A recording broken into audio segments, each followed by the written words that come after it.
თქვენი ბავშვი დაიბადა ნებისმიერი თვის 15 რიცხვში, ასეთი ბავშვი არის ძალიან ნათელი ხასიათის, აქვს წარმოუდგენელი ქარიზმა, მათ შეუძლიათ დამოუკიდებლად მიიღონ გადაწყვეტილებები, საერთოდ კარგად იციან რა სურთ და უყვართ დამოუკიდებლობა.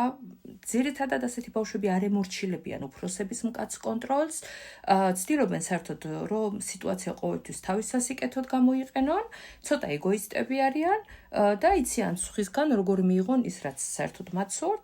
უმეტეს შემთხვევაში ასეთი ბავშვები ყოველთვის ლიდერობას ირჩევენ მეგობრების კომპანიაში, ისინი ძალიან შესამჩნევები არიან. აქვთ აი ეს მაგნეტიზმი, იზიდავენ სხვებს თავიანთი ენერგიით.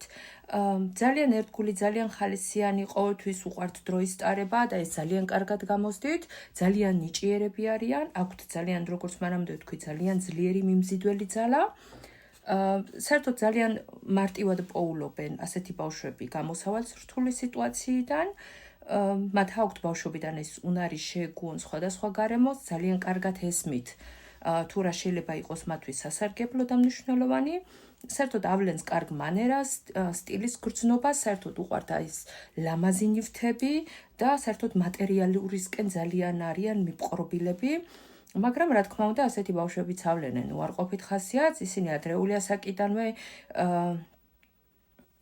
მანიპულირებენ მიზნის მისაღწევად და ძალიან ხშირად არიან ძალიან კაპრიზულები, ძალიან ეჭვიანები, ძალიან ხშირად მიდრეკილები არიან თვითქმობისკენ, ხშირად ცდილობენ თავიანთი მიზნის მიღწევას მოტყუობით, ეშმაკობით, ესენი პატარა ეშმაკუნები არიან, ძალიან ხშირად ავლენენ ეგოიზმს და როგორც მანამდე ვთქვი, ცდილობენ ყოველთვის რომ სხვები საკუთარ ნებაზე დაიმორჩილონ. კიდევ რა არის ამ ბავშვებში ცოტა ესეთი უარყოფითი თვისებები, ზოგჯერ პროვოკატორებიც არიან და ძალიან ხშირად უბიძგებენ სხვებსაც არაკეთილ სინდისიერ ქმედებებისკენ.